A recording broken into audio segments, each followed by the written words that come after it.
जय श्री कृष्णा। मैं हूं पंडित सुनील भारद्वाज। 2021 धनु राशि वालों के लिए कैसा रहने वाला है और किस प्रकार से धनु राशि वाले पूरे वर्ष को अपने उज्जवल बनाएं, आज हम इस वीडियो में यही बताने का प्रयास करते हैं। साथ में ये भी बताएंगे कि कौन सा उपाय करने से उनकी राशि होगी बलवान। सबसे पहले हम समझ लेते हैं धनु राशि पर 7.5 का प्रभाव तो चल ही रहा है, जबकि राशि स्वामी की बात करें द्वितीय भाव यानी कि शनि के घर में भ्रमण भी कर रहे हैं। अब यहाँ पर बात कर लेते हैं, जब भ्रमण करते हैं तो ऐसे में शनि के घर में अगर हैं तो क्या आपके पास किंतु परंतु की स्थिति बना के रखेंगे। सोच आप कुछ रहे हो कुछ हो रहा है, ये स्थिति आपके पास बनती नजर आएगी। भाई 7.5 में मेहनत तो आपको बहुत ज़्यादा कराएंगे, ईमानदारी करने को कहते हैं, कड़ी मेहनत करने को कहते हैं नियम से चलो, और बात कहते हैं बड़ों का आदर करो, बुजुर्गों का सम्मान करो। शनि ये सब बातें आपको बोलते हैं, तब वो राशि को आपकी बलवान बनाते हैं। और राशि स्वामी का भ्रमण यहाँ पे होना, शनि के घर में बैठना, तो आपको न्याय के देवता की बात तो माननी पड़ेगी। भाई किसी के घर जाते हैं तो उसके नियम से ही चलना पड़ेगा ना। ये तो अवस्था आपके पास पूरे साल रहेगी। 7.5 का भी प्रभाव चल रहा है। अब बात कर लेते हैं धनु राशि का। यहाँ 5 अप्रैल से वर्ष के प्रारंभ से 5 अप्रैल तक मकर राशि यानी द्वितीय भाव में होने से ये स्थिति तो आपके पास बनी रहेगी। इसके बावजूद भी गुरु कुछ तो करेंगे। अब गुरु क्या करेंगे? गुरु लाभ तो देंगे। धर्मपरायण रहें, आदर सत्कार करें, धार्मिक स्थलों की पूजा करें, धार्मिकता को अपना लें। स्पिरिचुअलिज्म आपके पास होना चाहिए। 9th हाउस आपका जैसे बहुत अच्छा प्रमोट हुआ तो आपको लाभ मिलेगा, ये बात ध्यान रख लीजिए। ईमानदारी के बल पे चलेंगे, आपको लाभ होना शुरू हो जाएगा। नेक नियत ईमानदारी से आपने इन 4 महीनों को निकालना है।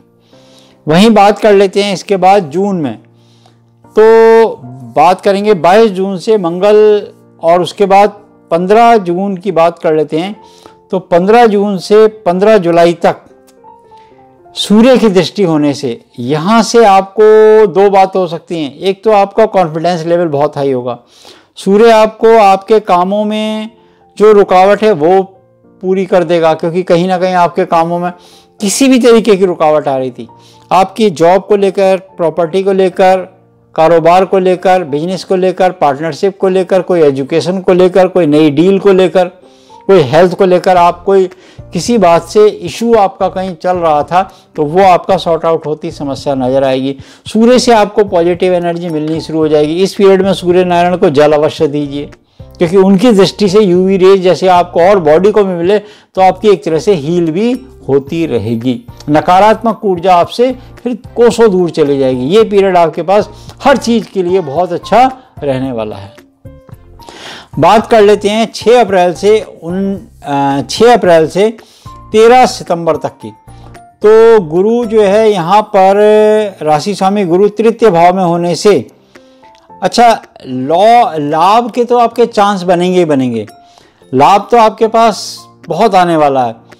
साथ में रुके हुए अधूरे कामों की पूर्ति होगी। जैसे कोई आपकी डील रुकी थी, जैसे आपके कोई पार्टनरशिप टूटी हुई थी, जैसे आपकी रिलेशनशिप में खराबी आई थी, जैसे आपका कॉन्फिडेंस लेवल कम हो गया था, एजुकेशन कहीं ब्रेक हो गई थी, तो वो सब इस पीरियड में आपकी पूरी हो सकती हैं। इसके बाद बात कर लेते हैं जो हमने बताया आपको 6 सितंबर से फिर 21 अक्टूबर तक की। पुनः मंगल की दृष्टि होने से यहाँ पे आपको थोड़ा सा क्रोध आ सकता है। बच्चों पे क्रोध मत उतारिए, पेरेंट्स पे क्रोध मत उतारिए। स्पेशल आपने पत्नी पे क्रोध नहीं करना।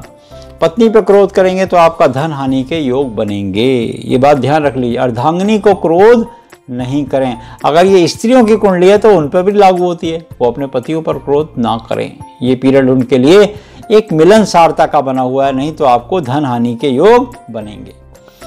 इसके बाद बात कर लेते हैं 14 सितंबर से 19 नवंबर तक के पीरियड में गुरु पुण्य नीच राशि में शनि के युक्त संचार करेंगे। इसमें क्या करेंगे? अब देखो पीरियड आपके पास आ गया, शनि के साथ संचार करना या शनि के साथ युति बनाना। ऐसे पीरियडों में क्या होता है, आपकी कुंडली में भी शनि के साथ युति हो और गोचर में भी स्थिति ऐसी चल रही हो तो आपकी राशि थोड़ी कमजोर पड़ गई। तो उस स्थिति में आपने 2 बातों का ध्यान रखना है। एक तो अपने मन की बात तब तक किसी दूसरे को नहीं बतानी जब तक कि वो काम पूरा ना हो, क्योंकि इसमें नज़र लग जाएगी, दूसरा हाय मार सकता है, दूसरा दृष्टि मार सकता है। दूसरा काम आपने क्या करना है कि अपने या अपने मिलने वाले जितने हैं उन लोगों को अपना पार्टनर बनाने से पहले किसी विशेषज्ञ की सलाह लें। जो भी आप काम करना चाहते हैं, नई फील्ड में अगर आप पैसा इन्वेस्ट करना चाहते हैं, कम्युनिटी है, शेयर बाजार है, इसमें पैसा इन्वेस्ट करना चाहते हैं तो किसी की मशवरे से ही इन्वेस्ट करें, नहीं तो आपको नुकसान भी इस पीरियड में कराते, क्योंकि मंगल करा सकते हैं। अच्छा, खान पीन में आपको ध्यान देना होगा, सैर सपाटे में जाने से आपको बचना होगा, आवेश में आकर गाड़ी नहीं चलानी होगी, बहुत ज़्यादा किसी से होड़ नहीं करनी होगी। भाई किसी गाड़ी निकल के चली गई, आप सोचो कि मैं इसकी गाड़ी से अपनी गाड़ी आगे, ये नहीं, जाने दो, जिसको ये जा रहा है वो जाने दो। आपको मन हल्का करके चलना होगा, नहीं तो उसमें नुकसान होने के ज़्यादा चांसेस। मंगल है, हेल्थ आपकी गड़बड़ कर सकता है। खान पीन जैसे हमने बताया उसमें आपको बहुत ज़्यादा ध्यान देना होगा। विरोध आहार से आपको बचना होगा। कुछ ऐसे पदार्थ आयुर्वेद में हमारे कहे गए हैं जो विरोध आहार खाने से बहुत सारी बीमारियों को जन्म देते हैं, वात रोग बढ़ा देते हैं, तो उस बात से आपको बचना होगा। वहीं बात कर लेते हैं 14 सितंबर से 19 नवंबर तक के बीच, जो हमने बताया कि ये इसमें आपकी स्थिति ऐसी रह सकती है। अब उसके बाद की स्थिति आ गई है 20 नवंबर से वर्ष के अंत तक।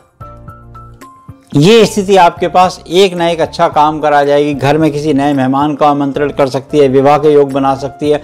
अविवाहित लड़के जो वेट कर रहे थे मुझे मन वांछित भाई फल मिले कुछ, तो अब वो मिलने का योग है।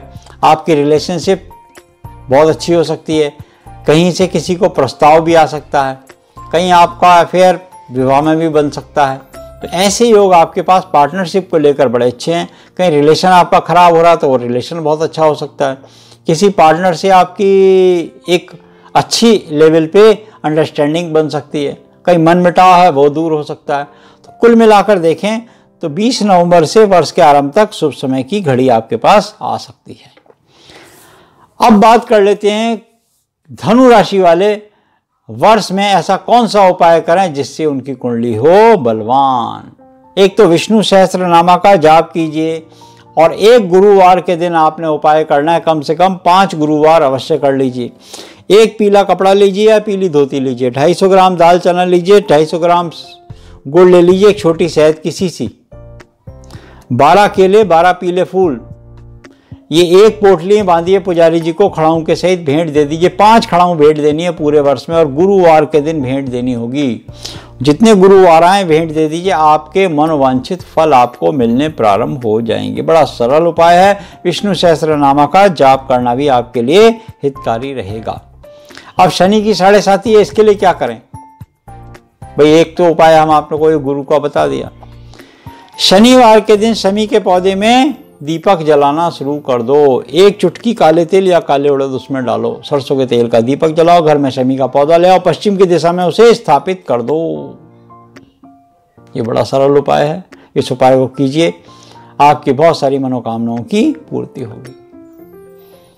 अब बात कर लेते हैं कौन से रोगों की संभावना है और क्या है उसका निवारण, कैसे करें रोगों से मुक्ति। भाई पित्त विकार आपको बढ़ सकते हैं शनि की, क्योंकि राशि स्वामी शनि पे यहाँ पर मकर राशि में भ्रमण करेंगे, तो उससे तो आपके पैरों में दर्द करेंगे, कमर में दर्द करेंगे, यहाँ तक कि आपको वात के रोग बहुत बढ़ा के रखेंगे। जनवरी की बात कर लेते हैं। जनवरी में आपको थोड़ा सा पित्त और कफ भी बनेगा, फरवरी में भी कफ बनेगा, मार्च में कम हो जाएगा, फिर पित्त के रोग थोड़े से बढ़ेंगे। उसके पश्चात आपको वात के रोग पूरे वर्ष में परेशान करते रहेंगे, यानी कि कहीं ना कहीं आपको दर्दों की शिकायत रहेगी।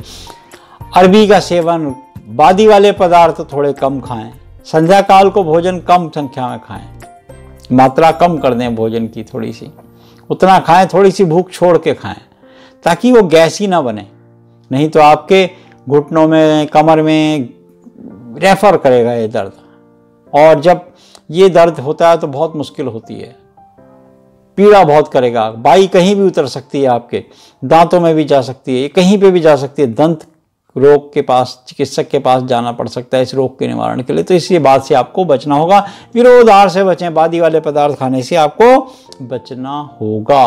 प्राणायाम साधें, प्राणायाम साधने से नाड़ी शोधन प्राणायाम करें। ऑक्सीजन बिल्कुल आपको प्रॉपर मिलनी चाहिए आपके ऑर्गन्स को। जब जिसके व्यक्ति के ऑर्गन्स को ऑक्सीजन बिल्कुल दुरुस्त मिलती है ना, वो व्यक्ति बहुत अच्छे से दुरुस्त रहता है। हमसे एक प्रश्न भी पूछा था व्हाट्सएप पे किसी ने कि आप आयुर्वेद चिकित्सक हैं तो ये बताइए, क्योंकि योग से आप जुड़े रहते हैं, कि किस प्रकार से हमारे ऑर्गन्स को ऑक्सीजन मिलती है। हमारे ऑर्गन्स को फिट रखने का सबसे सरल माध्यम है नाड़ी शोधन प्राणायाम। अब बच्चे को कुछ भी खिला दो आप, 15 मिनट बाद वो फिर ऊट पटांग करने लगेगा। ऐसा मान के चलिए कि आपने इस उम्र में ऊट पटांग करना है, नाड़ी शोधन करना है।